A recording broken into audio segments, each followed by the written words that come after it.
Well, hello everyone. Welcome to the 443rd meeting of the New York Comics and Picture-story Symposium. This is a weekly reading series, lecture series, um, series that welcomes people who make comics, people who think about comics, people who write about comics, distribute comics, all aspects of what goes into the creation and reading of comics is what we focus on in this symposium. We are funded by a grant from the Will and Ann Eisner Foundation, which allows us to invite people to speak and pay them for their time and for their contribution, but also allows us to make the symposium free and open to the public, and also maintain a YouTube archive of all these talks that isn't behind a paywall, doesn't require a subscription, is open to people for research, for enjoyment, inspiration, whatever people want to use it for. And we really are focused on building an archive of these YouTube talks. There's lots of discussion on YouTube about comics, but from our corner of comics, a form of comics that's focused primarily on this medium as an art form rather than a commercial genre form. There's much less discussion of that on YouTube. So we are proud to build an archive of interesting speakers from that perspective. And tonight's guests are perfect representatives of this. We have Katie Lane, who is a brilliant cartoonist. Her books are Single Camera Sitcom from Comics Blogger Comics, and also the author of Girls Gone Wild from 2D Cloud. Both are available right now. We have Angela Fanche. She is the author of Me and Night from Cram Books and Performance of the Love Note from Entropy Editions, and the forthcoming Be Admirer from Perfectly Acceptable Press, which will come out later this year. But they're both here tonight to discuss this anthology, Bernadette, and this is the second issue of it. For me, this was an important event to book. For years, I've really been invested and written about and cared about a certain destiny or potential of comics for having a an ability to be less concerned with portraying stories that are just about processing information in a very clear way, or just very clear traditional storytelling, and maybe a potential of comics to be more focused on emotions and thoughts and exploring those emotions with complexity and obstruction. You might think that would not be that would be commonplace in comics, but it truly is not. And publications like this are extremely important to me, not for their attempt at fulfilling this kind of potential of comics, but for really going above and beyond fulfilling the attempt, for really doing it and really creating a document that is truly radical in its approach to comic storytelling and the feelings that that storytelling can elicit. So I am extremely excited to hear from Katie and Angela about this work and about their ideas of what this anthology is supposed to be, and what their hope for the future of it is. So before I bring in Katie and Angela, just a word to people watching the symposium. We really encourage audience participation.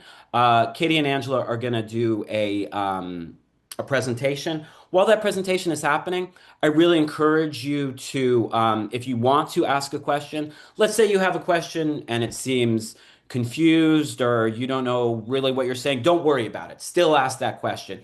If it's a comment, and especially a confused comment, maybe don't make that comment. But if it's a very if it's a question of any form, even one that you're not completely confident in, we want to hear that question, and we're excited for that. So, without further ado, here is Angela Fanch and Katie Lane. Hi. Hi. How's it How's going? Oh, do I say how's it going? No, yeah, we could say how's it Okay. going. Thank Let's you, Austin, for doing that introduction for us. Um, yeah, I guess we can just get into it, right? Yeah. Uh,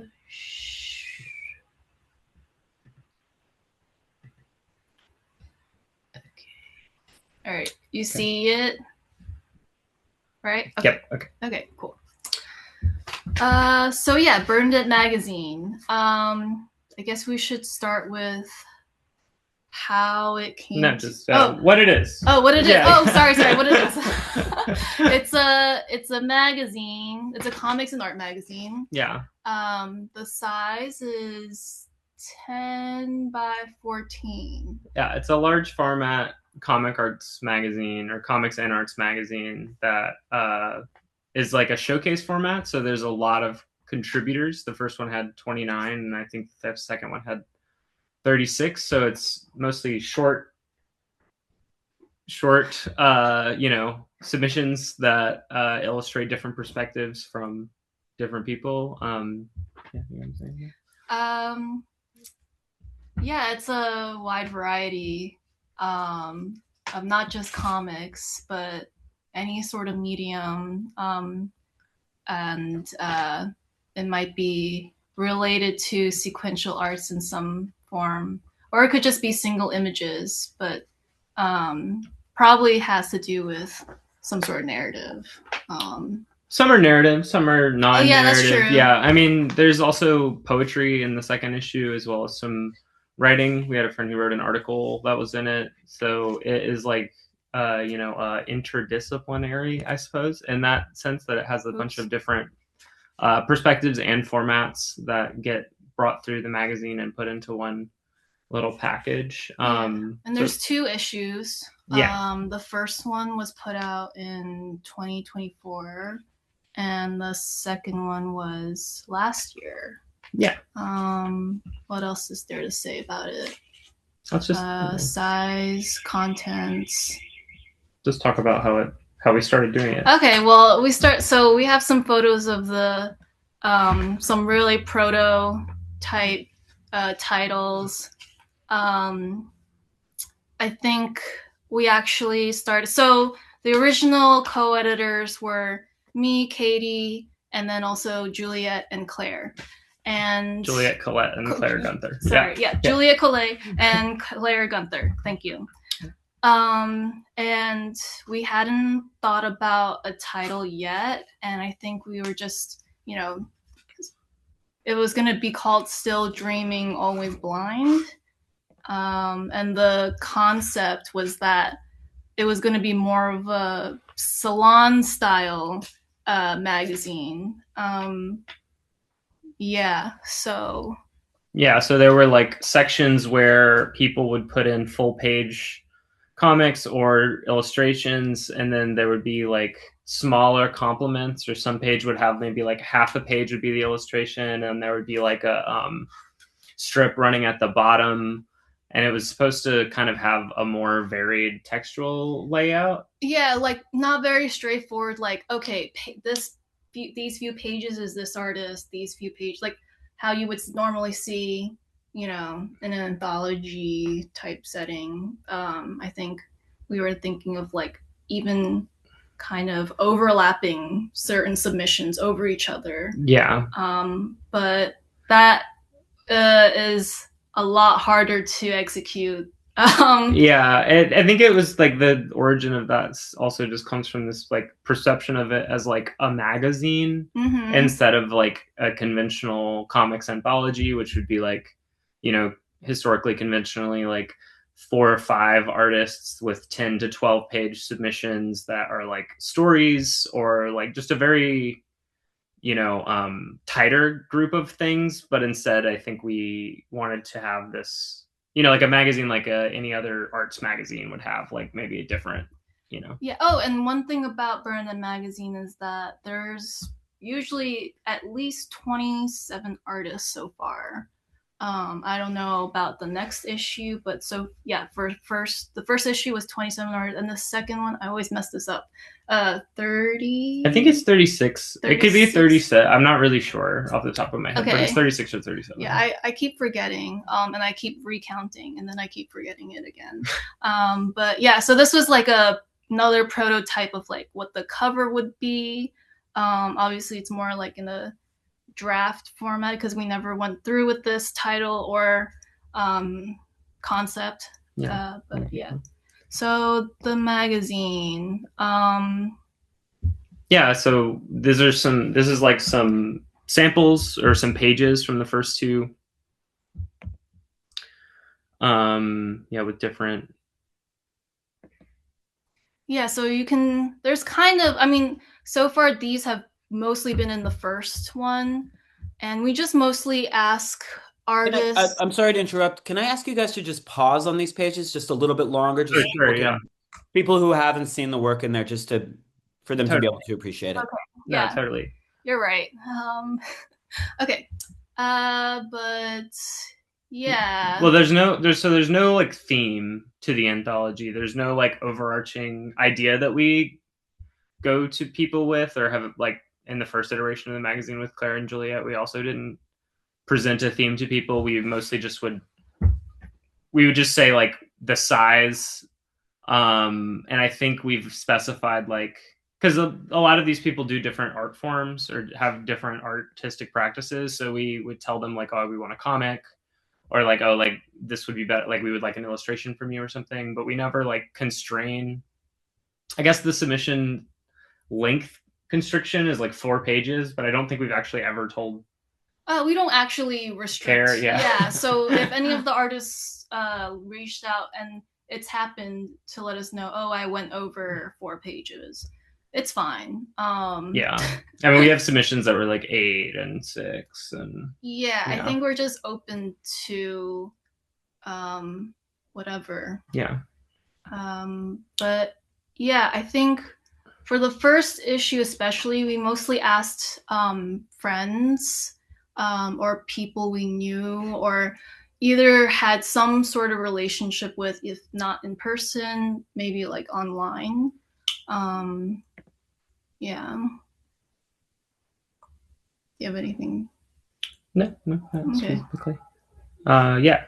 So, I mean, some more examples. This is Gabrielle Bell's pages. Yeah. Oh, and also it's like a wide variety of age groups. Yeah, it's hopefully not supposed to be just like one perspective or one set of perspectives. Hopefully we like are covering more in the, because I mean I guess it just represents the friend groups that we're involved in, or just like the people that we know in real life, that like the types of cartoonists that we either like admire or are like feel like we're in a sort of like conversation with our work, or like other artists that we're in a conversation with our personal work. Yeah, and I think you mentioning conversation, like I feel like the magazine is kind of a conversation between all these artists. Yeah.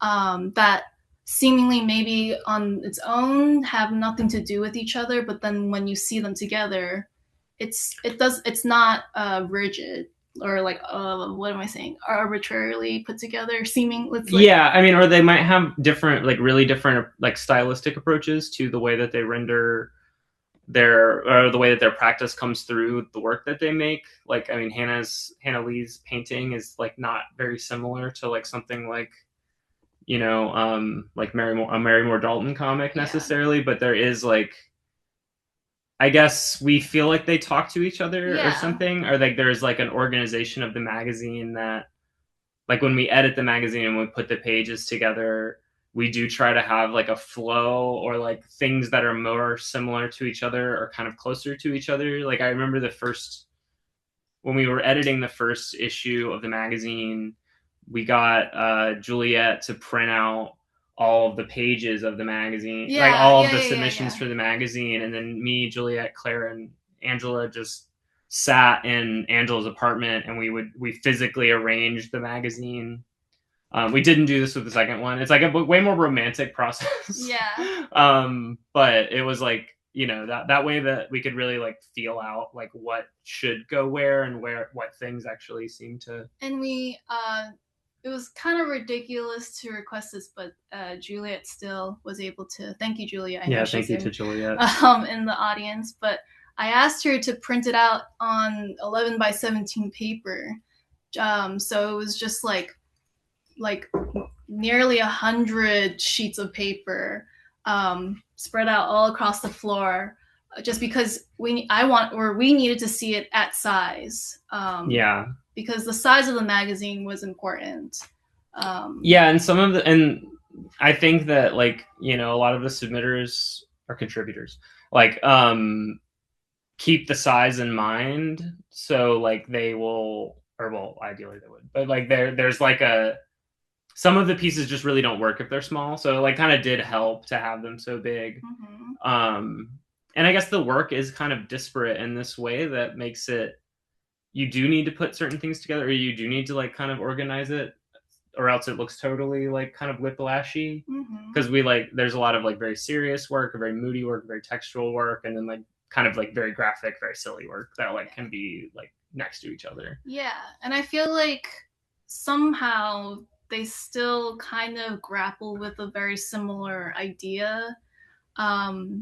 Yeah, I don't know. I couldn't say like what each and every one grapples with, but it feels like it's trying to express something that not every art is trying to strive for, I think, or is not really overly concerned with. Yeah. I don't know if you agree with that. No, I mean, I guess like I think about, the way I think about it, I guess, is that they have like a similar like relationship with reality or something like that. I mean, that sounds like really highfalutin or something, but the texture of the work, like even the texture of something like Alina's writing and like Always drawing, are like actually really far from each other in terms of their like, you know, maybe like stylistic containers, not just because one is writing and one is drawing, but like they represent themselves very differently, but there is a similar like tone of thought or something that comes across, that I think that like, you know, fortunately, I think that we've been able to put, and it just kind of comes together on accident in this way. Like I feel like maybe you're not supposed to say that sort of thing, but like we don't really ask artists to adhere to a theme. Yeah, and like also just, I think when we edit the final, like with the second issue, I think when we edited the final magazine, we were like, wow, it's like I didn't even expect this to actually go together like this or something like that. Like it is like, it can be kind of like surprising, because you are like, it is like 36 different like actual human beings that you're emailing, and you don't really like know what's like, it feels really ephemeral when it's just like full file, like just, you know, TIFF files sitting on your computer, but like when you put it together, it has like it resonates a lot more when they're right next to each other. Yeah. Yeah. Do you want to? I don't know. What do you think? So we were just gonna show some artists. Yeah, so we're just gonna show some artists. That's what we've been doing so far. Sorry, I have notes. Let's talk about this part. Okay, yeah. Yeah. So basically, we're gonna talk about New York. Yeah. Because that's where we reside, and I think it's a pretty big influence, whether intentional or unintentional. And like I mentioned earlier, the magazine was printed in 2024, but the plans to make it 2023. And we just wanted to kind of illustrate what was going on during that time. I mean, it was very post-COVID in New York. These are our friends, you know, people who were part of what was happening.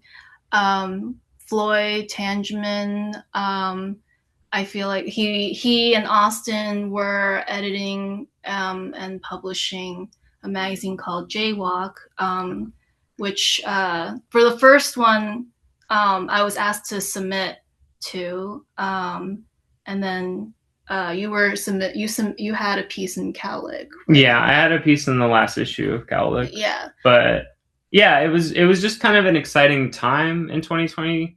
And like 2022, we met in 2022. We met at Mocha in 2022. But we'd known each other like kind of on the internet or something, and then like we eventually like actually started hanging out with each other. But it was like a nice time to be in New York and making comics. There was a lot of like events, you know, like there were a lot of like the issues of Jaywalk were coming out, like a lot of people were living here or were living in Philadelphia, so there was a lot of like, just like there's just a lot of action happening. I don't know. There was like a lot of like fairs. There was a lot of like people hanging out with each other, and a lot of them were in either Jaywalk or Cowlick, or Yeah. were in like the earlier magazine that Floyd edited called Tinfoil. Yeah. You know, the Dead Crow people gave like a comic symposium talk that Angela and I both went to in 2023. Yeah, it was like before we made our magazine. Yeah. And then right. and then there was another magazine that was edited by James Tonner called Junction Box, which I can actually go get. Yeah, but yeah, I think we saw this one, which Ollie's in, and Sarah Kirby's in. I think it's all screen printed. Yeah, so it was like a big. There's a lot happening. There's a lot of publications being put out in kind of a fervor, if I can say that. Yeah, I think it was I would say it was a fervor. I think there was a lot of comics that came out really fast. Yeah, it was very exciting. Not to say that it's not exciting now, but it was very exciting back then. Yeah, it was very exciting, and I think it was very eventful, active. Can I ask you a question? Can I just interject and ask you a question? Yeah. You know, like we've Angela, I know you've been in New York for many years, and you know, there's always the years that I've been here, there's always comics coming out, but I know exactly what you're talking about in that period. There was a lot coming out of a certain kind of community, and a certain kind of unity between sub pockets of those communities. Can you maybe talk about just so that people like, I think maybe someone outside of New York might think, oh, well, there's always people making comics in New York, and there's always people self-publishing in New York, and you've certainly witnessed a lot of publications, and you as well, Katie. I'm just kind of wondering, like, how it felt different to you in that moment in time, or what specifically made that a special few years. For me, if you want to go first? If I can. Or well, maybe you go first. Okay, I feel like the first thing that comes to mind is Floyd. He was literally putting out Cowlick almost every few months. There was 7 issues of Cowlick in like 2 years, 3 years, or something like that. That's at least for me in my experience. Not only is that hard, it's just like I can't even fathom the speed at which like a publication can come out today. It's like almost mimicking like what the internet would be if it was in print still. Yeah. And there's a pace to that that's like very exciting. But what were you gonna say? Well, 2 things. I mean, one thing is that like a lot of those anthologies and those people who are involved in those anthologies, like they were seeking out a kind of comic practice that was not about like making comics, if that makes sense. It was like more like comics was just some of these people in Jaywalk or like Cowlick was like their first comic that they had ever made, or like they never made a comic again. Like it was things that were like not necessarily like core comics nucleus. So I think it felt really new. It felt really exciting. There was a lot of people who would like attend, you know, like some of the events at like Desert Island or like Better Red Than Dead or something like that, would be like, oh, like no one here is there's like 5 cartoonists here, and then like the other 30 people here are just like, you know, either like people who just like hanging out or like kind of like other kinds of art form people. Like it just had a different resonance where you weren't just hanging out with other cartoonists, which is fun, obviously. But it was just it was just a varied thing. And you get like all these different perspectives. Yeah. And you kind of meet people you wouldn't think you would get along with, not to like, but like have a shared interest based on, you know, how you spend your time. But I don't know, there was just like it felt like a kind of unity. But yeah, and then there was my friend May, she had this office space where on the weekends it was completely empty and available, and she let us use the space. So we had certain events like the small art fair called Solace Fair, which happened in 2023. Yeah, January. Yeah. It was going to be December 2022, but then it was rescheduled. I think there's a snowstorm. No, there wasn't. Oh, in 2020, yeah, that when it was supposed to be, there was that huge snowstorm. Yeah, there was, because I was out of town. Yeah, and this was actually the first time I met Juliet. Was at this, and the first time I met Floyd was at this actually. Oh, really? Yeah. Oh, wow. Because I tabled at this fair that it was called Big Milk Expo. It doesn't exist anymore, or it's called Frog Farm now. It's split up into two different things. One of them is called Frog Farm. But Floyd tabled outside of it, and I actually didn't even meet them that day. But I met Mikey from Random Man Editions, who is another good friend of ours, and is another kind of aesthetic influencer, somebody who just he runs Random Man Editions. He's just knows a lot of cool art, cool comics people, and that was a big connection for me personally. I mean, you knew a lot of these people earlier than I did. I met a lot of these people through either Angela or this event or that it doesn't feel like that though. It feels like you were there the whole time. No, that's sweet. Yeah, but so Solace Fair, the reason why we're mentioning Solace Fair, because this is a physical, and this predates even the idea of Bernadette magazine. And this was basically a physical space where both comics, and this is Claire Gunther with her clothing line, Jesho. She's a cartoonist, but she, during this period, and still is making clothes, right next to this table of comics available for purchase by now, it's now Human Relations, but I think before it was Book Thug Nation.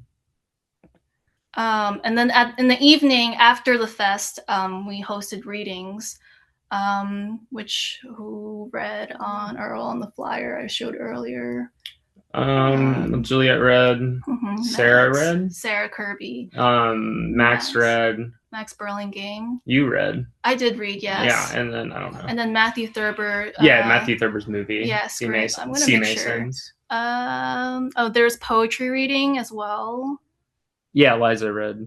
Okay, well that's and Lydia was sick. Yeah, Lydia was sick, unfortunately. But yeah, and then the Sea Masons movie, Matthew Thurber screened, which was it's film. Yeah, and that's kind of another part of the little New York pocket ecosystem or something like that. Is the Matthew Thurber film movie screenings. I think are usually I hung out with a lot of people who were either related to the magazine or or just related to our lives in comics in general. Yeah, and then after we had this fest, where February, the next month, Lydia Mamalis, our friend, started hosting these live drawing events called Draw Me, Draw You. And these are some flyers. I think the first few flyers, this one's March. And then that one is her birthday. So it's in May. And these are photos from, so it's still within the office space. And space is really important, I think, especially in New York, because there's not a lot of space. And I feel like what am I getting to? No. Too nitty gritty. No. I just thought it was funny to say there's not a lot of space, I guess, or there's too much space almost, so it feels like there's no space or something. I feel like conceptually there's not a lot of space. Yeah, or just these spaces that you kind of end up making or are a part of start to be a big part of your artistic practice, or not even to put it that way. It's just they're ways of relating to other people who do the same thing that you do, which for me really keeps me doing things, I think. I really need to not make work within a vacuum. My work lives in the world. And all the people who are in the magazine, a lot of the people who are in the magazine are either these Draw Me, Draw You events went for 2 years or something like that. And a lot of the people who are in the magazine who are in Bernadette came to them, or we met. This is at one of our second locations, at Francis Kite Club, and we later did it at Property is Theft in Williamsburg. So it's these are kind of all related. So the reason why I was talking about space is because in the first space, in May's office space, which I don't know if are we supposed to say. Okay, never mind. Anyways, yeah, we had that for a while, and it was nice to have like a space where you didn't have to compromise too much. You know what I mean? Like usually if you're at a bar, obviously you have to support the venue that you're holding, like you're hosting the space in. But with the office space, we didn't have to think about that. So then we moved on to the Francis Kite Club. Some photos. And what was nice about Draw Me, Draw You was that at the end we would all share our live drawings together. That's me and Isaac. Yeah, and I guess if it isn't like totally evident from the pictures, the conceit of the event is that it's a figure drawing event, but instead of having a model that's paid for modeling, we would share the modeling. So, you would go, and they would be themed. So you would go up and you would like be like, oh, I want to do like a 5-minute one, or I want to do like a 2-minute one. Oh, the premise was that it was timed with music. Yeah, it was also timed with music. Yeah, so by the end of the song, that's when the pose was over. If that makes sense. Yeah. And then we did a Palestine event where we asked a lot of the Draw Me, Draw You participants to donate drawings. Yeah. Okay. Yeah. But yeah, basically we're just explaining all what kind of came to be Bernadette, the social environment, and yeah. Wait. Oh, sorry. Yeah. And then I guess we wanted to talk about like the influences that we had on the magazine, or that like were. Okay. Like other anthologies and like. Oh yeah, we can mention that. This photo from the left is a photo of us at the Beguiling, right? Yeah, the Beguiling. Yeah, we were at the Beguiling in Toronto during TCAF, and then the one on the left is like that's like we're sitting outside of a Baskin Robbins after we picked up the no Haagen-Dazs. Oh, it was a Haagen-Dazs. Yeah, we were sitting next to a Haagen-Dazs with the copies of the magazine the first time we saw it. Yeah, in this photo, I'm inspecting it. Yeah, eyes like a hawk. Microscopic low for no reason. But yeah, so we mentioned some influences like Junction Box. Mirror is also kind of what is it, influence or reference? Yeah, like a reference point, I guess. Yeah, like a example of like a kind of good anthology of work. Lagon Rev. Yeah, just like different. I guess like these all kind of showcase a sort of like different approach to organizing an anthology, or like a different. I don't know. One of the things that I like a lot about anthologies or comics magazines is that they like. You don't have to be like you don't have to have a whole career as an artist to contribute to an anthology or to exist in a scene of people who make art. And it's really like an opening because you can just have like a 3-page thing instead of having to like make a larger thing. Or, a lot of these people also make larger things, but I don't know. Maybe they weren't published or in print. Yeah, or like they might primarily work within print. Or they might be like not be like super amenable to like something like a graphic novel or like a long form book project that like is stretches forever into the future or something. Like anthologies or magazines can operate as this kind of like snapshot. And I think like Mirror and Junction Box and Lagon Review are kind of like that insofar as that they like have this like wide array of things. Like it's a variety show. I think that's kind of interesting. Oh, I remember now. I was also reading a lot of women's comics and also other anthologies of that time period. And in women's comics, there's a lot of contributors who didn't make comics afterwards, or there was no record showing that in the public domain that they continued to make comics. And I think that's interesting. Yeah, I mean, like, and also just tits and clits as well. I mean, and like, I mean, at the beguiling in this picture, like, I picked up an issue of like Noel Freebert's Weird, the magazine that Noel Freebert edited called Weird, which had a lot of really interesting cartoonists, who some are still working today and some aren't, and like sometimes there was a mixture of like text or like, you know, stories. Yeah, I don't know, like Arcade is like that too. Like there's like a bunch of like, I mean, they're like, you know, it's like Charles Bukowski or something like that, but it's like there's like text alongside of like a larger visual universe that it's representing or something. I think that it's cool to like see an aesthetic world kind of get consolidated into a I don't know, between like, you know, something like 50 to 100 pages or something. Yeah.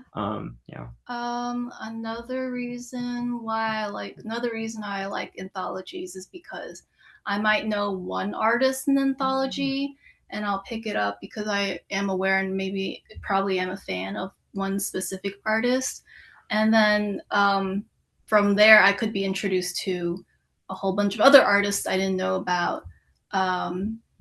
Like a music compilation, I guess, right? Yeah, I mean that's like I mean, you know, like that's how people discover music. Discover music is like. And then comics, it's like anthologies, supposedly. Yeah, and I don't think that I don't think that I don't know, a curational approach is always like useful for that sort of thing too, where it's like, you know, we just have like Instagram is like an unlimited space of just like a wide array of people who may or may not be represented like in a way that makes sense or is cohesive. So you just have like this like wide sprawl of artists, you don't really know what to do or something. So a curational approach can make a lot more sense, or like it can make you warm up to things that you might not actually think that you would like, or there's just like something about the gestalt of the whole thing kind of. Well, Instagram is like a whole different conversation. I feel like it's like so it's like overly social that you can't even look at something without seeing, you know, all these aspects like likes, followers, oh, who's following this artist? Oh, you know, it's like backwards. Yeah, it's not flat. It's like, yeah, you're seeing too much of the like of the audience aspect. Yeah, of it. Or that's what's curating it is like the numerical. It's like a numerical kind of situation. Yeah, instead of just like looking at the art for its face value. Is that? Yeah, that's fine. Okay. We can stop talking about that. Okay, cool. So sorry, I'm nervous. So I'm nervous. But we have all these side projects that we wanted to mention. I'm sorry, that's just what it was called. It's just said side project. And one that we wanted to mention is Bernadette, which is kind of like a truncated version of Bernadette, but except there's no other artist and it's just you and me. It's just me and Angela. And it's a flip. Yeah, it's like it's like two-sided. Yeah. So you flip it. And the idea, I guess, originally was that we would like serialize stories in it or something over time. That's still the idea. That's still the idea. Yeah. We're still doing that. I mean, this is an excerpt from a story that I put in it. Blue Idea. Yeah. And then Angela's. I think I just used it as a way to release like various drawings and comics that I didn't see was I didn't care to like share it. Isn't some of it like anthology work? Some of them is anthology work, that's true. Yeah. But there's also like drawings in there that I never shared. Yeah. Because I didn't know where it was appropriate to. Yeah. What else to talk? Oh, and then the Bernadette thing was also we were trying to raise a little money. Yeah, I mean, like, you know, we have to like make money to go to these fairs. I mean, we both have other jobs, so it's like kind of hard to like keep the money in the store or something like that. But like this, and then this project, and also the second project that we'll talk about in a second, is like they're like intended to like drum up some money for the next issue. Yeah, and it's not a cheap magazine. No, it's a really expensive magazine. Like for the first one, it's just all. I think it was just paid all out of pocket. Ooh, I can talk about the printing. How we tried to find the print shop. Oh yeah, that's what took the. I mean, the whole thing took pretty long, but what really kind of stopped, like, I don't. It almost felt like a hiatus because we were trying to find a print shop who would do this in name print job, because 10 originally it was supposed to be 11 by 14. Yeah. But every print shop I reached out to, they were quoting like, did I say like one quoted there like was 12,000? There was one that quoted $5,000 or something like that. I think there was 12,000. 12,000. Yeah. I remember there was. Oh, I remember 8. Yeah, that's probably. I remember 8,000, which like I remember like our determination. Was so crazy because we were like I guess we just got to make it work. We were really like we gotta figure. Yeah, I was at work and I was like, it's 8,000. Yeah, I was at Washington Square Park. I remember I was walking down the street and you were like, it's $8,000, and I was like, I mean, like, I guess we got to do that, fools or something. Yeah, and I'm really glad we didn't. Yeah, for sure. Yeah.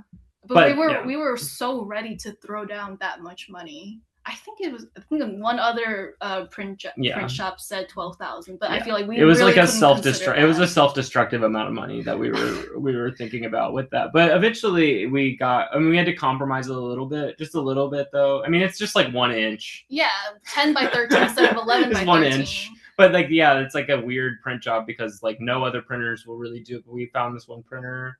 And they have like why do they do we don't know why they do it. They do it. Well, I used to work there. Well, but like I just mean technologically or something like. Yeah. Because it's not perfect bound, like I never asked them. Yeah, it's stapled. It's stapled, but it's like squared off. Yeah. Which is like bizarre. Well, they did that for us. I didn't even. Did I ask? No, you didn't ask for that. I didn't even ask for the square. But they did that, But yeah, it's like very large sheets of paper that are just like Like I guess it's like 20 by 14 when it's cut down. So I don't know what kind of paper they're using. Yeah.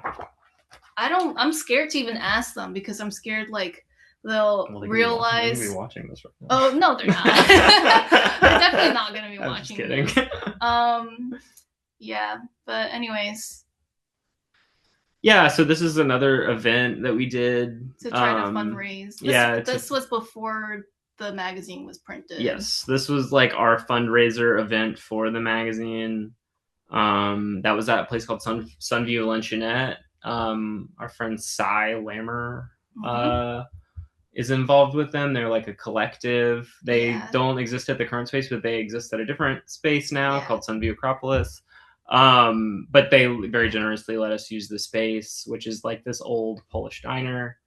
The lighting is a little dicey, but and then we could just show slides from the magazine. We did readings. Yeah, so I think what we did was at this point we already had contributor submissions, but we needed money, just a little cushioning, just a little padding. Just a little bit. And also, like, it was a good way to introduce to people, like, what we're about to do. Yeah. Just almost like, it's not really a soft release, but, like, almost like a softer release. And basically, me, Katie, Juliette Collet, and Claire Gunther, the original co-editors. And Charlotte read too, yeah. But Charlotte Pellessier. Pellessier, yes, she read too. But it was basically, like, offering our own work to show, to let people know that an anthology was coming. And we kind of raised a good amount. Yeah, and we also released this like supplement and it's just that Bernadette Presents book, which we've kind of given away a little bit, like, to people, or like sometimes if I like take too long sending an order to someone, I'll like stuff a Bernadette Presents. It's a nice gift. Yeah, it's just like it's chill. And this, I do have to say, Julia Collet printed these very generously printed these, a bunch of them really, and they helped support the sales because if you came, you could get a copy. Yeah. Well, we were selling them. Yeah, we were selling them. Yeah. I think there's a video. There's a video. I mean, we're not gonna play all the video, but there's like a few minutes of the video. It's like a 6-minute video, so we shouldn't. Okay. Yeah, we shouldn't like play the whole I'll just thing. play a little. Yeah, bit. we can play a little bit.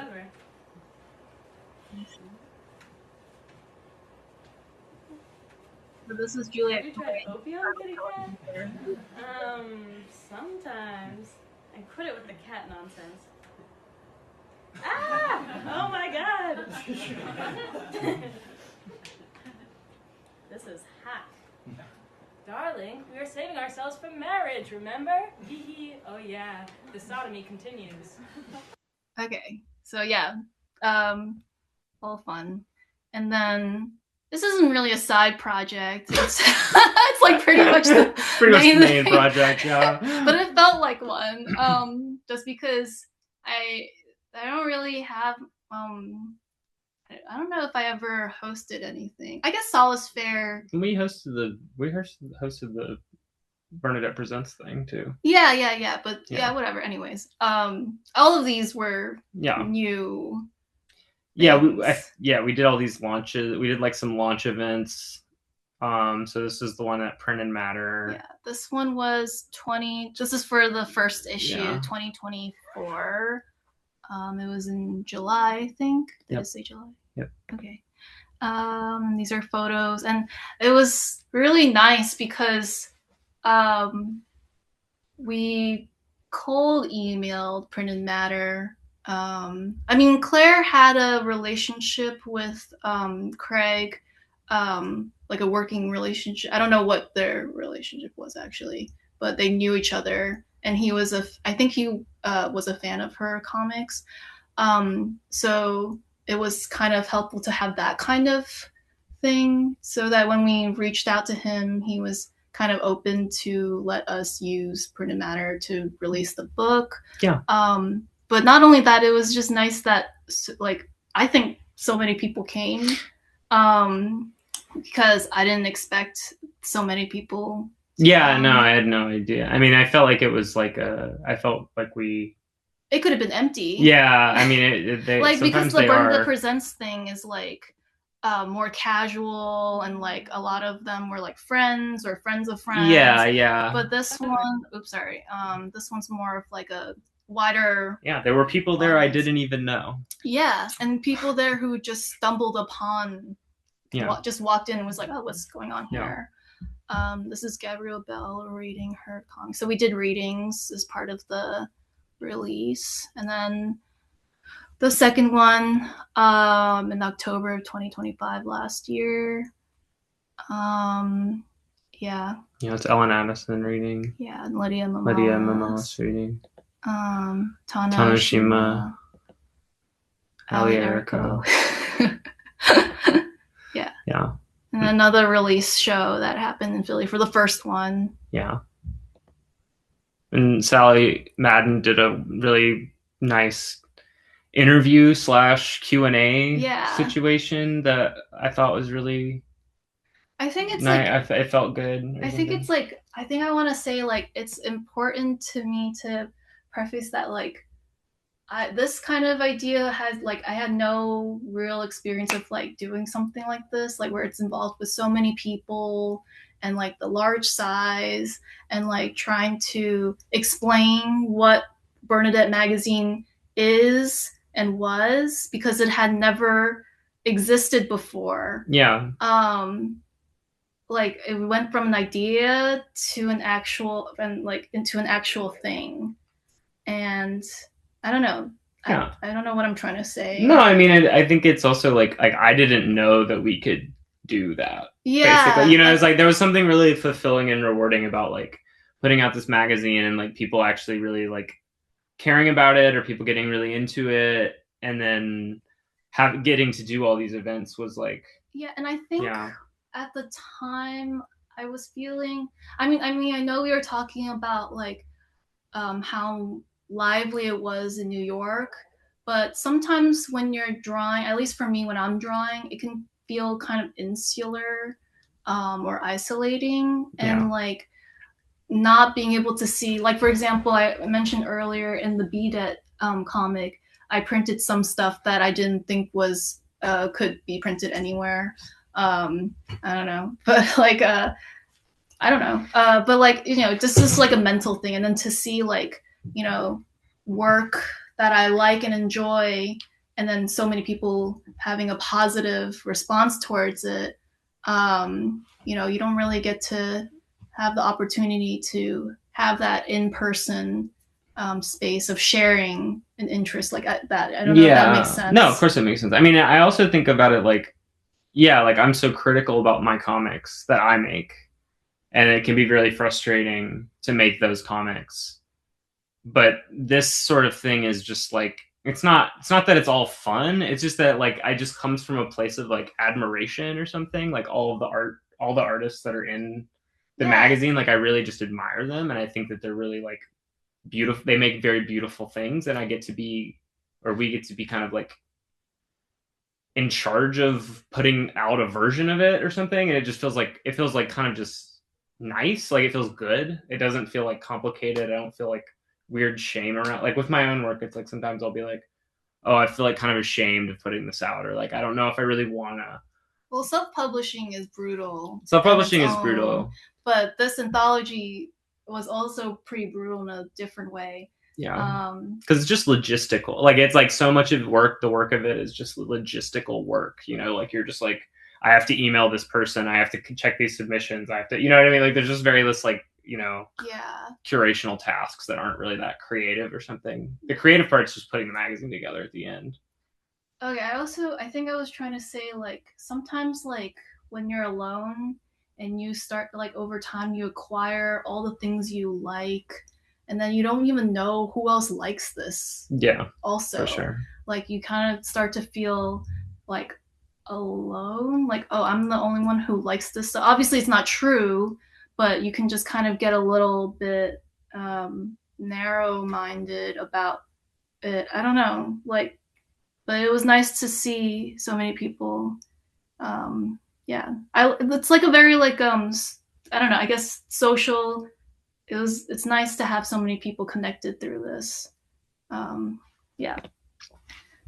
you have been, no, I don't know. No, I mean, and I also just like, we got to go on a beautiful, not that it's over, but we got to go on a beautiful like journey together for like 2 years. It was a huge learning, and it's still a learning process. Like we got to just go to a bunch of different places together. Like this picture is like in Nick Norman's living room in Portland, Oregon. Nick Norman's a cartoonist and also like a ceramicist, and but it was like we were at this we did this reading in Portland, and he like we were just kind of like admiring his book collection or something, and it was just a sweet moment. Like, we just got to share a lot of each other, I think, throughout the process. Yeah, it's like opening yourself up to different possibilities, I guess, in terms of like the people, and nice to me.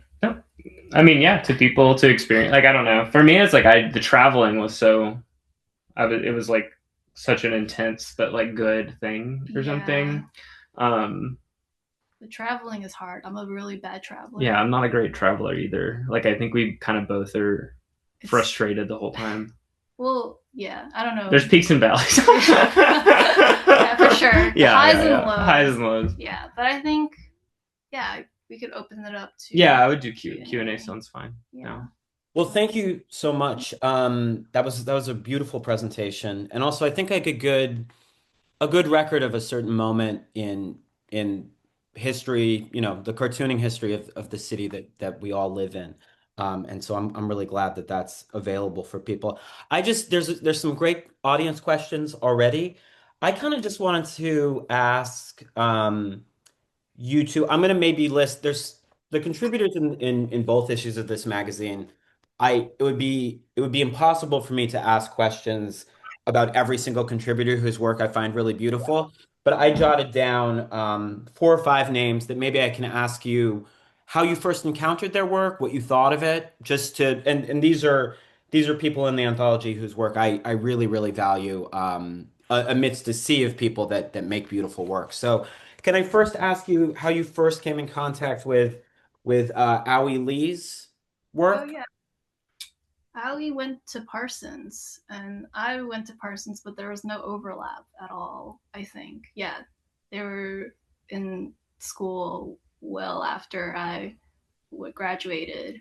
But they were friends of friends, and then just through events and seeing them more often, yeah. I don't know. What's your relationship to Ali? And I'm kind of just curious if you want to maybe talk about like I know that you don't you're kind of I think you talked about this magazine coming together. I don't want to misquote you, but you almost said almost by accident or it's not intentional putting these people together and it coming out the way it does. But I'm wondering if maybe you could comment on these artists and how you see their work fitting in Yeah. the wider sea of work that you see today. Yeah. My first experience with Awie's work was Junction Box, I think, unless that they had a comic in Cowlick or something. I don't really know, but like one of those anthology situations. And I think it is like such a beautiful organization of text and image. It has like no, I don't know. It almost like has no relationship with like conventional comic structure, or like such a different relationship with conventional comic structure that it's like, and for me, like kind of impossible to ignore. It's very surreal. Yeah, and like there's this like the line work is so tender. There's this like and it has just like a very serious range of emotions. Like it's not just cute, it's not just sweet. It's like there's like complex. Yeah, there's like ferocity to it. Like there's elements of it that are very like visceral. I think it just has like such a range, a depth. Yeah, because I really value that work. Yeah. Leslie Weebler. This is an artist who I feel I don't see enough work of. I don't know if they're constantly making work, but there's maybe 10 years ago, I would see a little more work from Leslie, but not even enough then.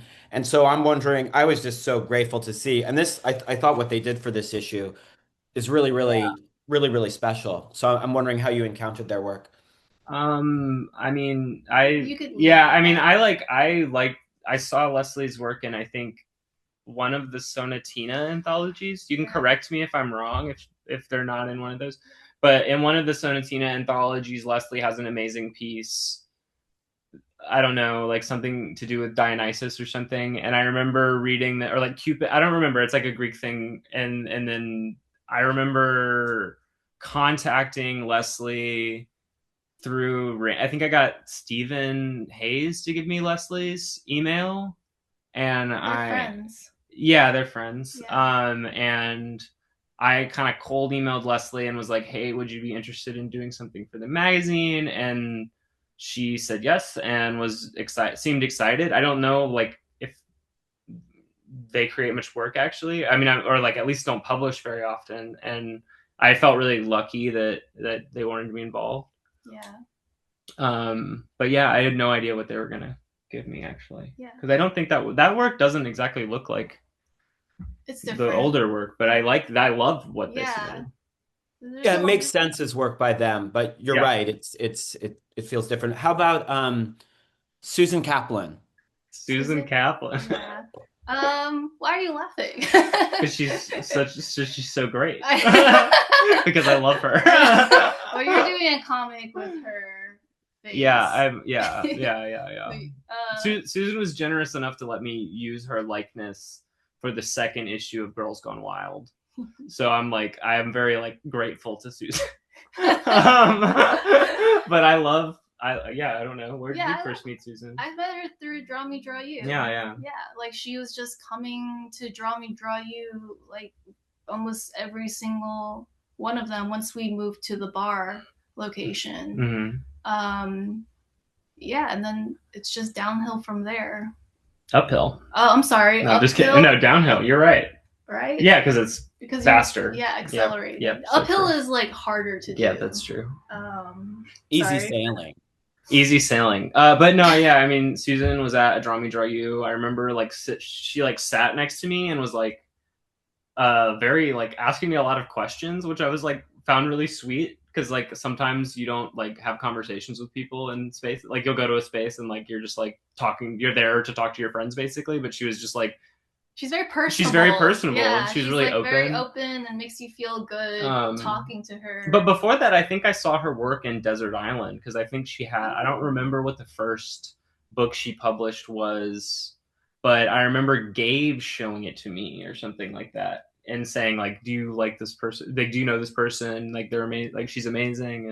And then we have a nice friendship. Like, she's a very sweet one. Yeah, she's around. She lives here. I think she's in the. Oh really? Call. Oh okay. Yeah, Hi, I think Susan. she's here. Hi, Susan.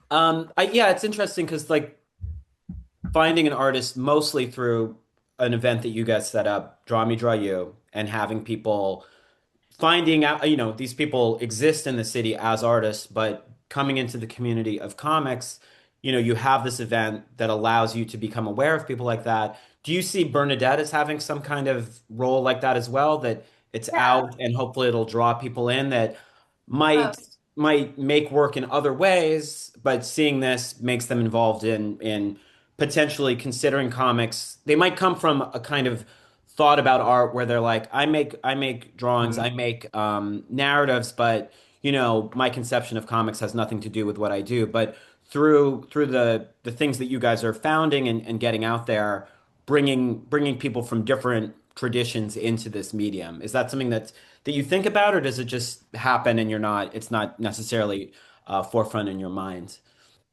Definitely. I think we're thinking about that. Really?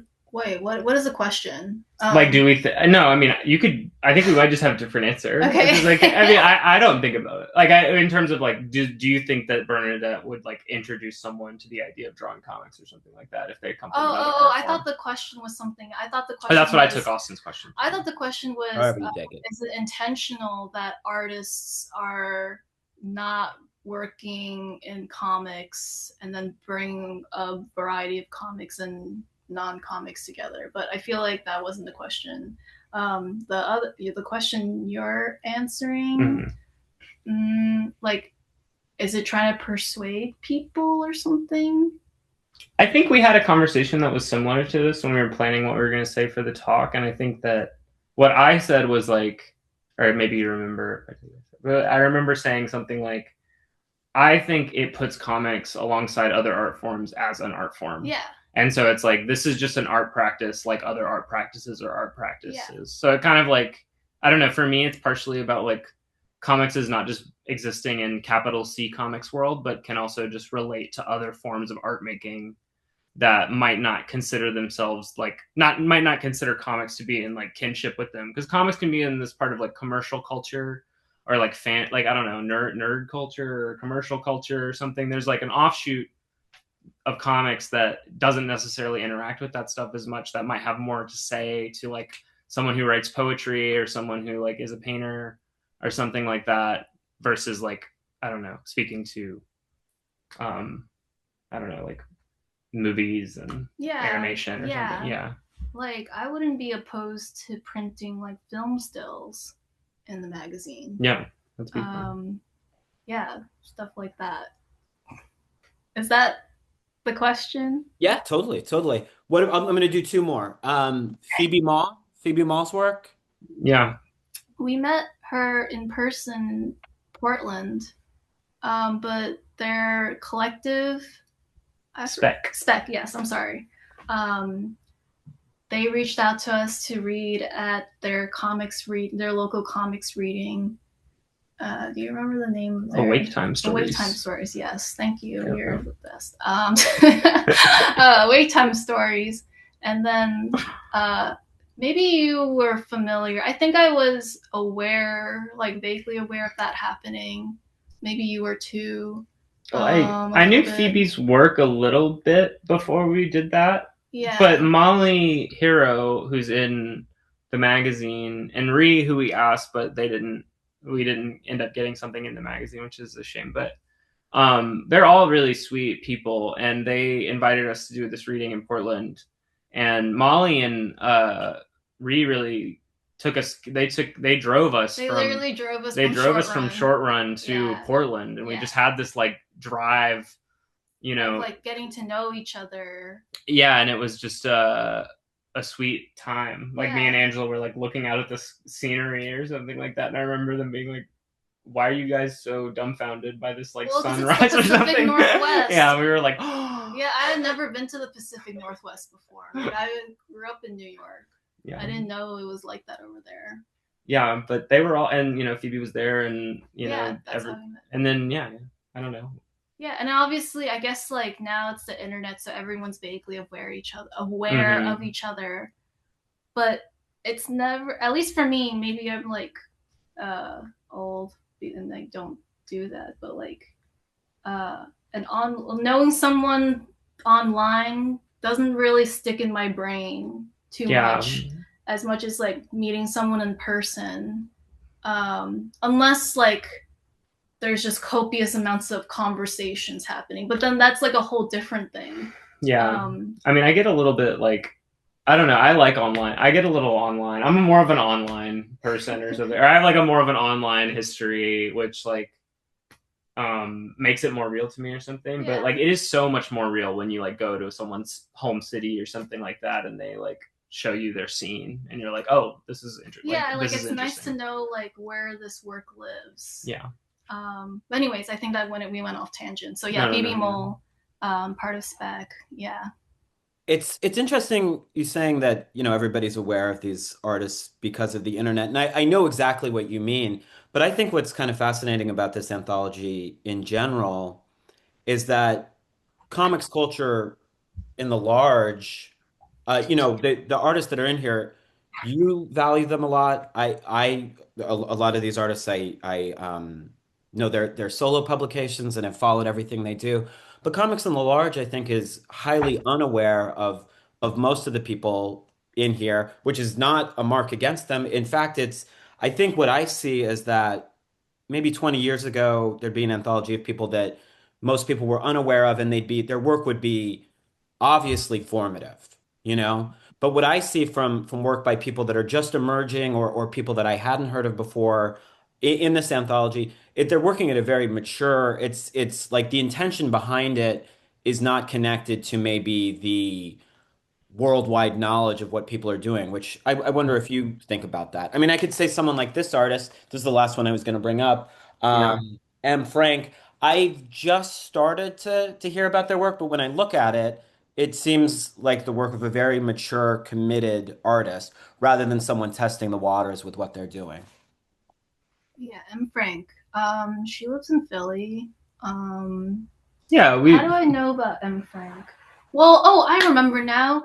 We were in the Philly release, and she came, and we met her in person there. And like, I think we were aware of her Instagram, but like meetings, that's another example of meeting someone in person. Like, it's no longer just like a page, it's like, and then I think it's just through that I was familiar with Frank's work. Yeah, and she was like, I mean, M has had like a lot of success as like an illustrator, I guess I would say, or something. Like she has like a lot of Instagram followers. She's made images for a long time in this like very specific style that she's done for some time, but the past like 5 years, I guess, or like 3 years or something, she's been making like these graphic novels that I think are like pretty like underread, like Heavenly Days, which came out last year.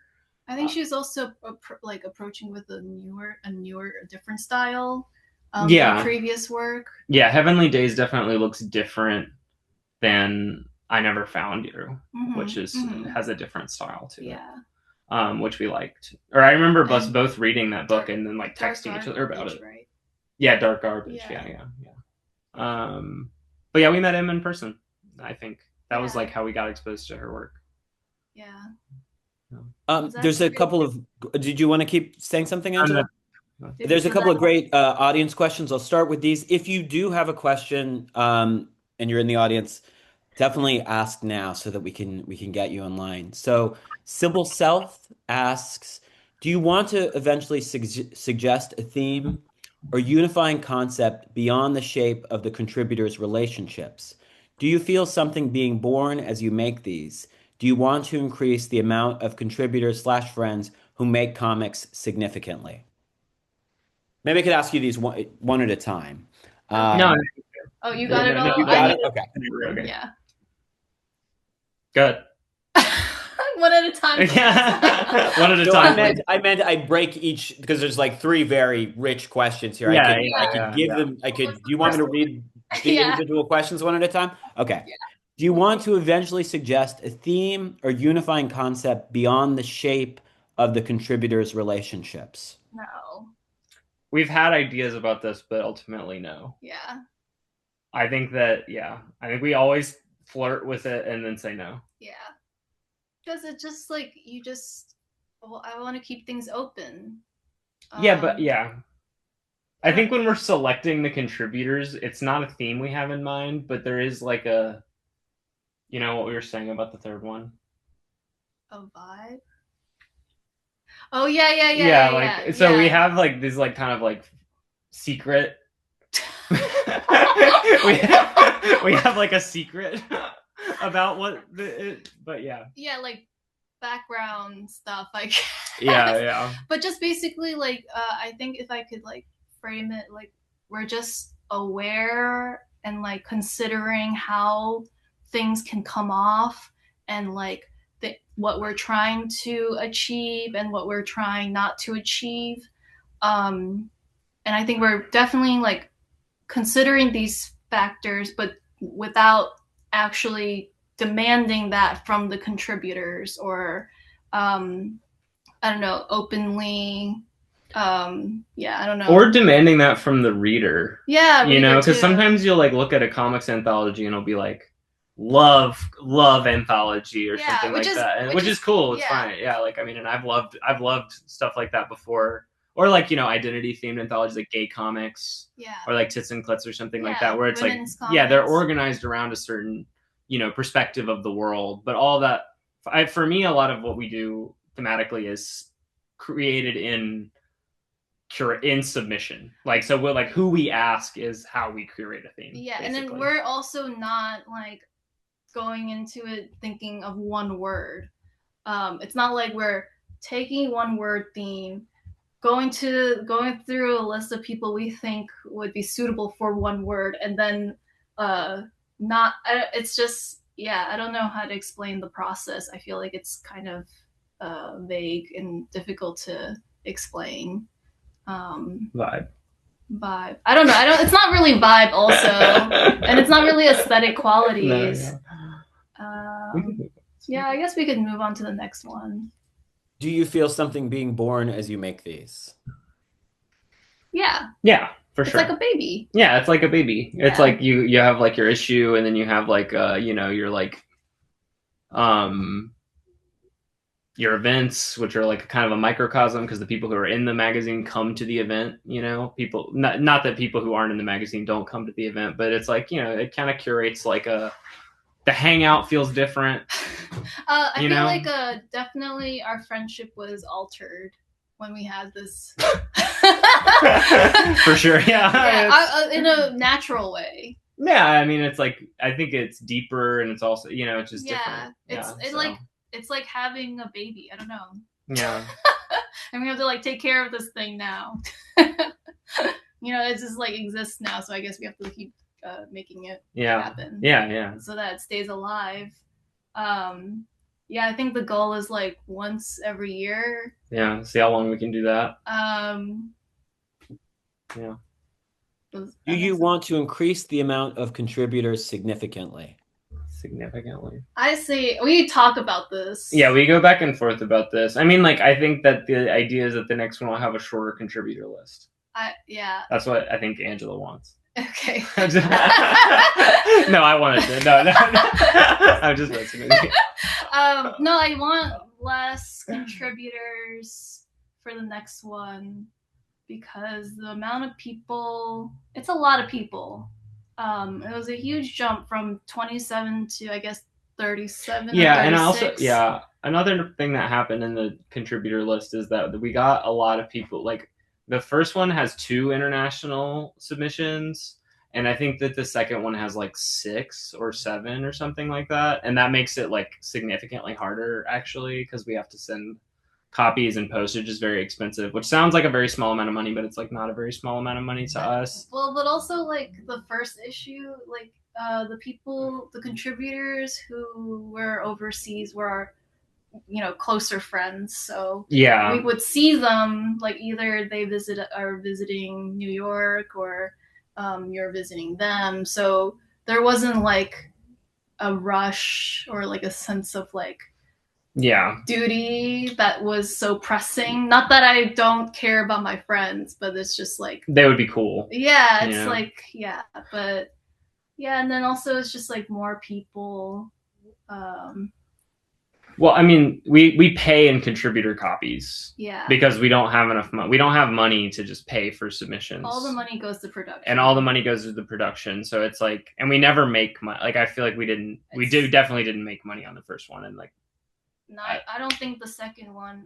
I think it's definitely like maybe $20 or something like that. Like, it's insane. I think it's net. Honestly, I would say net is in the red. Net's in the red. So it's like, more copies mean more contributors means more more contributors means that like the possibility of making money is smaller. Yeah, and then we're not trying to make money, but I definitely don't want to be doing net red all the time. Yeah. I think like when in 2023 I was working a full-time job, and that was like I could that was fine. Like I could afford to lose money. I could shed money. Like I'm not very good with money in the first place, so it's like it's either it goes to I have no idea where, or it goes to this magazine. And it's like same thing but better. Yeah. Now I don't have that. What is it? Is it like a nice thing to have a full-time job? Luxury? Safety net? One of those? Yeah. I mean, I was like gonna kill myself if I kept working there. I'm sorry. But like, yeah. Okay. We can move on. I'm sorry. Okay, the next question. Cyn asks, do you have any advice for someone, and I think this is a really good question. Do you have any advice for someone who wants to find comics community and people to collaborate with, but doesn't necessarily have friends who are into the same stuff? And I'm not in New York, sadly. You gotta come to New York. No, I'm just kidding. Don't. Sorry. I mean, before I was involved, I mean, the worst best answer is that I made a lot of friends on the internet, and I'm still friends with a lot of those people, and like the time of being friends with people on the internet related to comics was, like it's not the same as like, going to a lot of comics readings or something like that, but it does give you something. And it also gives you a conversation to be a part of. Like for me, it's like very much about, I don't know, right? Like thinking about comics as a thing that you can participate in and then trying to contribute to it. Like that's been how I've operated with comics, or at least the first 4 years of me operating with like I've actually only been friends with people who made comics like in real life for like 4 years or something, like however long we've been friends, longer. But before that, yeah, a lot of internet, which sounds lame, but internet. I don't know what to say. I mean, you have a very analog experience of comics. Like, you have a kind of, like, embarrassment of riches with your analog experience in comics. Like, like, all of your comics friends you met when you were 18. Yeah. And, like, you didn't make comics before you met them. Yeah. Yeah. And also, like, I mean, it's hard to say because, like, I don't know what it's like outside of New York. I couldn't say because I've lived here for almost like basically 90% of my life. And like whenever we go to fests and we go to like the Midwest, I'm like, it's really hard for me. I don't know, but I guess you would have to have a car, and you go to each other's houses. You can message people online who are in your locality. And like I'm just like thinking off the cuff if I was in that situation and I really wanted to make friends. Like I guess I would see who's around and whose work I like or that interests me and see if they would want to hang out. And then I don't know. shared interests. Well, can I ask? Sometimes I think maybe people who view experimental wings of comics and they view a community of people making them.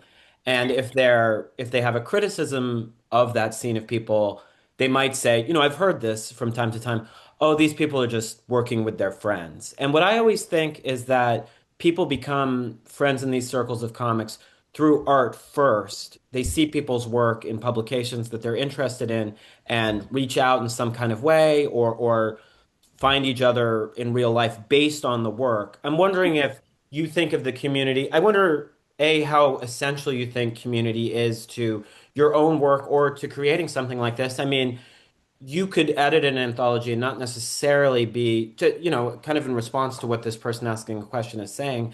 You can find comics distribute themselves in paper around the world in places where there aren't a rich community. So I wonder how you see your own community being built, and how essential, the standard idea of community is to make Oh, and and I think anthology. yeah. Oh, you guys are I frozen up. mean, Oh, there we go. no, Okay. I understood. I think we understood. Can you explain it to me? Like how important the community aspect of the work is, and I guess like responding to the idea of like, how we were saying like it's a homies magazine or something like that, and we were like, and you were like, but people don't like that it's a homies magazine. Yeah, that's or what something. Austin was talking about. Like, oh, it's just your friends. Yeah, but I think No, I think it's a criticism that I think some people when they encounter work that maybe they don't understand, they're like, what is all this yeah, stuff? Is this just a community of people that know each other and are okay with what everybody does? And what I've always in years of working with material like this, I just always find that it's the artwork first that usually draws people to each other. That's my experience. I don't know yeah. if it's universal.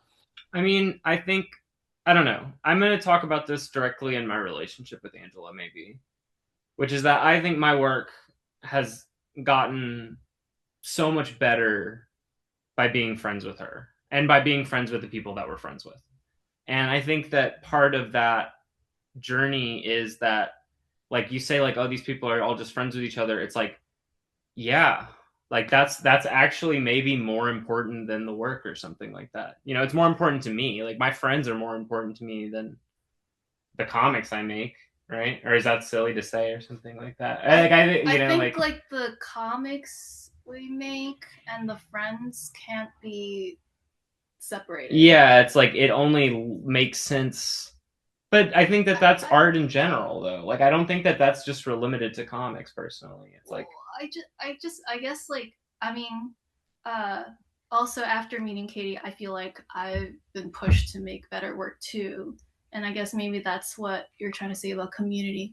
But I just feel like art in general is like I don't know the process of life and like how can life what is you sure you have to like eat sleep drink but like it's inherently there's going to be people around you that influence your thoughts and your experiences, whether they're positive or negative.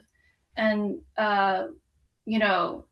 if you're making work that is kind of inspired by your life or your thoughts, I feel like you can't separate the two.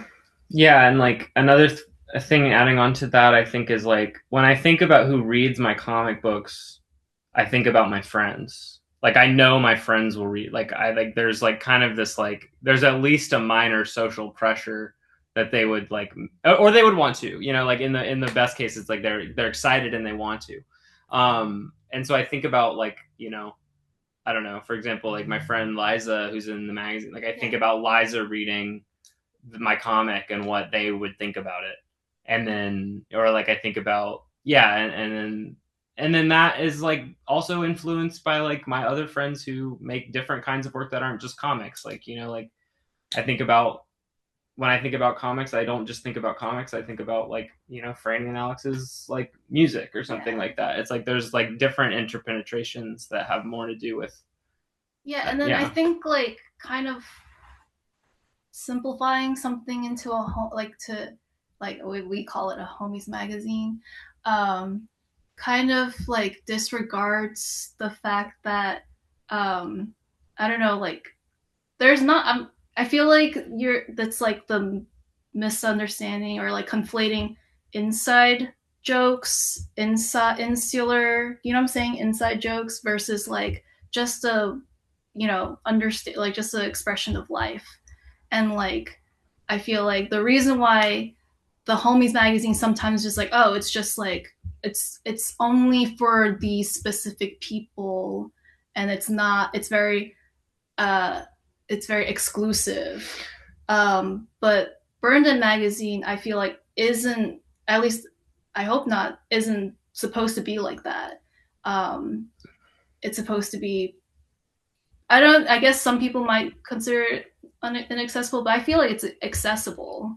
I don't know. Do you agree that it's accessible? Not that it's accessible. I think accessible, like I don't know. It like for who, you know what I mean? I guess it's like that's kind of what I always think about. Like who is it accessible for? It's for accessible for people who are interested. That's kind of what I mean. Or it's like, is this accessible for someone who like, you know, maybe it could be accessible for anyone who's interested, but it like, is this accessible necessarily for someone who like their primary experience is like graphic novels? Like maybe, but it's not, that's not necessarily that maybe isn't my goal. Yeah, I feel like you can't cater to people's interests. Yeah. You can only introduce something, and if it sparks interest, then that's great. Yeah. But you can't, you know, spark the interest by catering to what you think people would like. You know, it has to be, I don't know if that makes sense. Yeah, I just don't, I guess like for me, like experimental or not accessible is like a, like for me, that's what I've always looked for in things, actually.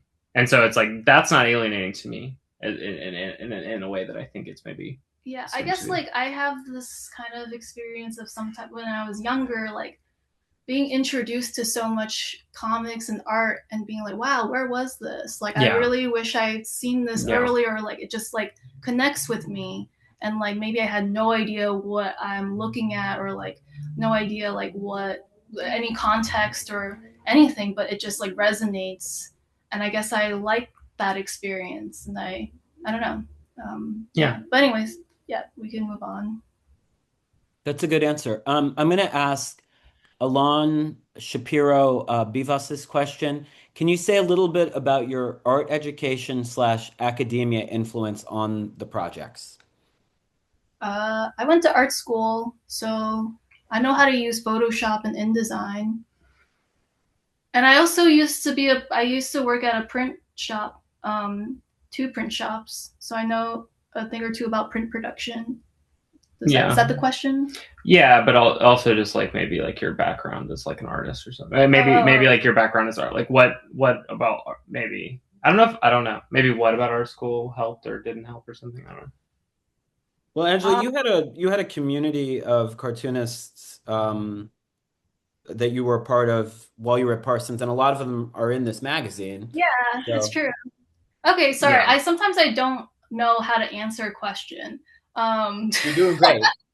Thanks. Yeah, in art school, I met a lot of my core friends there who were really formative to me. Like Dakota Nix and Lydia Mamales, Mei Kanemoto, and Arda Ajeti. But then it kind of started growing after college. But yeah, I don't know if that, like we had this collective called Dog ED, and like but like that was like when we were in college, you know, like we were young. But yeah, I guess that's what you were trying to make me say, right? No, I'm not. You're not forced to say. So the symposium is free form. I'm just kidding. I don't know. I mean, I don't know if my background has, I don't know. I mean, of course it does have implicit effects on like what we do, I guess, but I went to college. I went to undergraduate college at Kenyon College in You didn't go to art school. Ohio. I did not go to art school. You went to liberal arts. I went to liberal arts school where I majored in religious studies. And then I don't know. I got a master's degree at NYU in the media studies department, and I'm getting a PhD in the media studies department at NYU. But I don't know. Those things don't relate very much to the magazine specifically. Yeah. They don't give me skills that are useful for the magazine outside of just like, I think like being in a academic environment or academic professional environment. I did get access to the idea that it's okay to just like ask people for things, like to just email people. They will, like, you know, like if you are giving them something like an event or something, like it is like, you know, like with the printed matter thing, it's like we did just email them and that was just fine. And it wasn't as scary as I think I thought that would be in the past. Yeah, like application facility with applications or something. Yeah. I don't know if that answers the question. I don't know what the question. No, the question is just like, what's our background? I guess what our academic background? Who we are. Yeah, I don't know. Austin's frozen. Should I read I think you answered it perfectly. Good. I don't have to do it. You that's a great answer. And I have one or two more questions. I'm gonna ask one of them now. And while I do, and Okay. Katie and Angela respond, if there's someone in the audience that has one more question, definitely ask it now, as we wrap things up.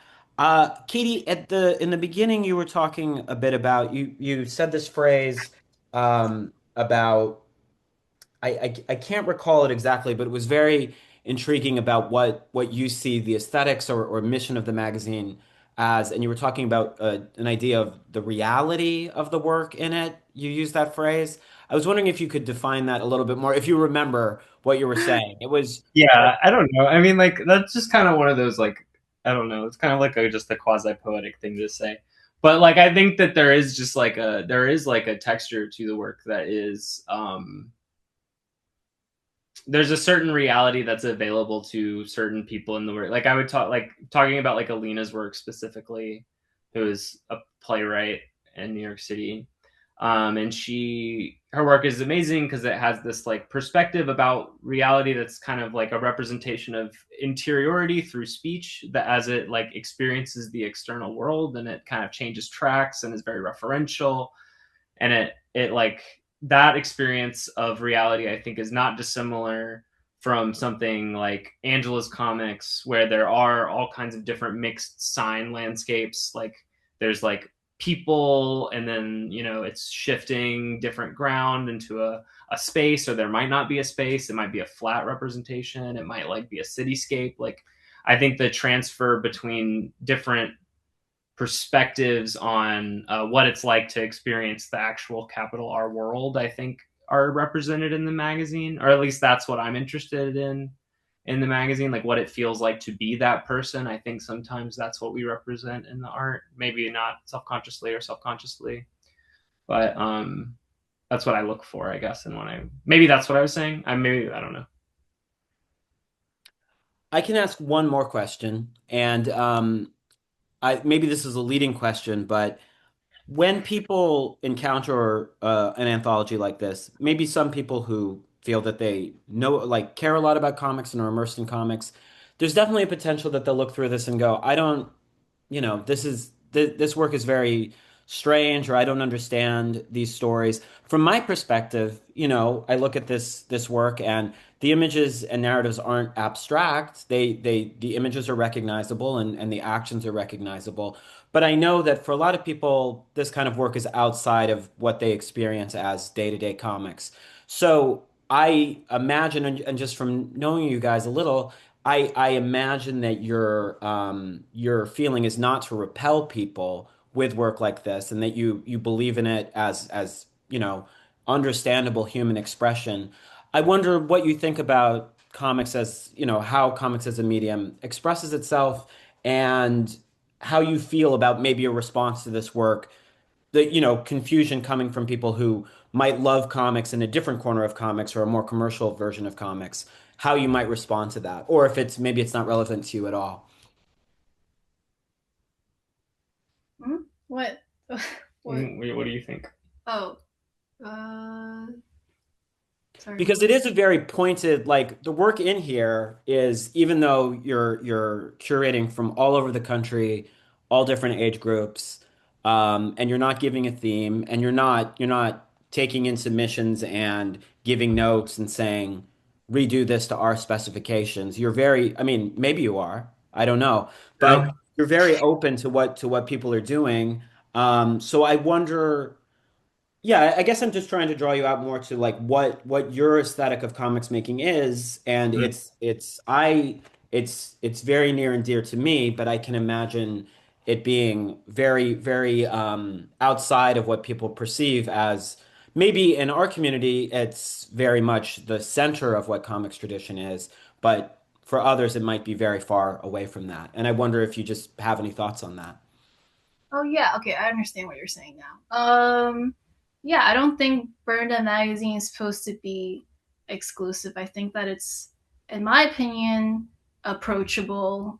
Maybe not at first, maybe if you yeah, if you don't have like all the context or something like that. But I think that the work in it, it's not it's I don't think we ask artists who make work that are so like violently against, something that someone like would want to see, it's not, I don't think any one of these artists aim to deter an audience. Yeah.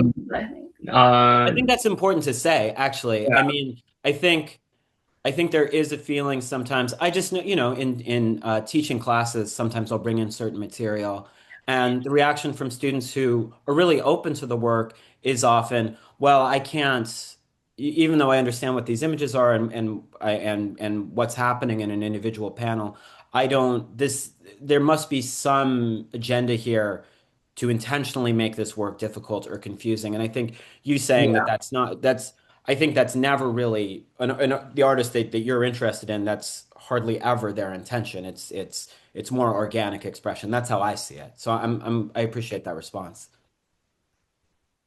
Yeah, I think I maybe have been guilty of doing that, but I don't think that. I think you think you do it, but you actually don't I think want I've to do I think that. I've I think I've maybe self-consciously made an ugly drawing and said that it was a sincere attempt at making a drawing that people are supposed to appreciate.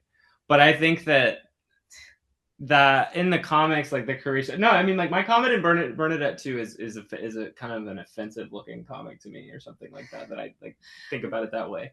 But it's okay. I mean, like I also think that their art can have a lot of different purposes, and like not all of them are about clarity of expression. Yeah. And I think clarity doesn't equal to accessibility. Yeah, I think that, and I, I'll say something that I think I said earlier in the talk, which is that like the people that really the thing that really made me attracted to the comics that you were editing and Floyd was editing and Sonatina Comics and Mirror Mirror and like on Review and like these comics is like, I think that all of these comics have a wide audience of people who are not cartoonists and are not specifically like comics fans.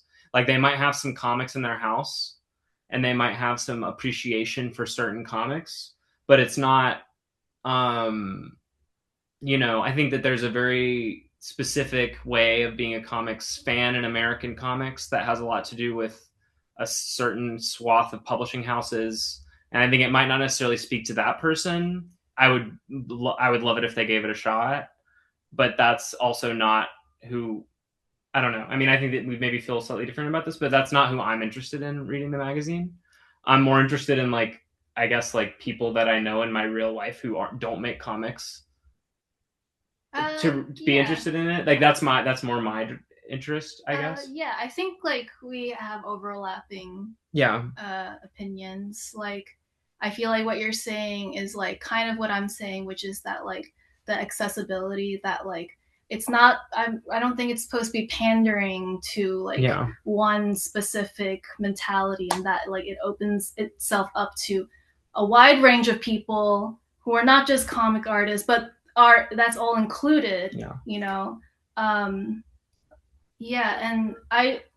I like to think someone who wouldn't think that they would like Bernadette does. I mean, I think also a thing that I'm interested in saying with with this project too is that like the way that comics are, like regular comics are, is to many people not accessible. You know, like the way that like I think some comics are represent, like the way that we represent a certain style of comic making, I think is not accessible to people who don't just like comics. Like I think liking comics can sometimes be consolidated into a specific thing. Um, that I think that sometimes a more free or experimental image making style can open up people who don't conventionally like panel comics. Like getting someone to read like a Jaime Hernandez comic is actually kind of hard. It takes a lot from you. It's a very specific idiom that I think that you have to be like kind of steeped in a little bit. And I think that maybe these images are actually more immediate than that. Does that make sense? Yeah. It's interesting. It seems like, yeah, it's almost like there's alternate languages being developed for people that are immersed in comics and people that are maybe outside of comics, and work that might be intelligible to one group is getting it seems like they're forming each other in they're both advancing but on different tracks.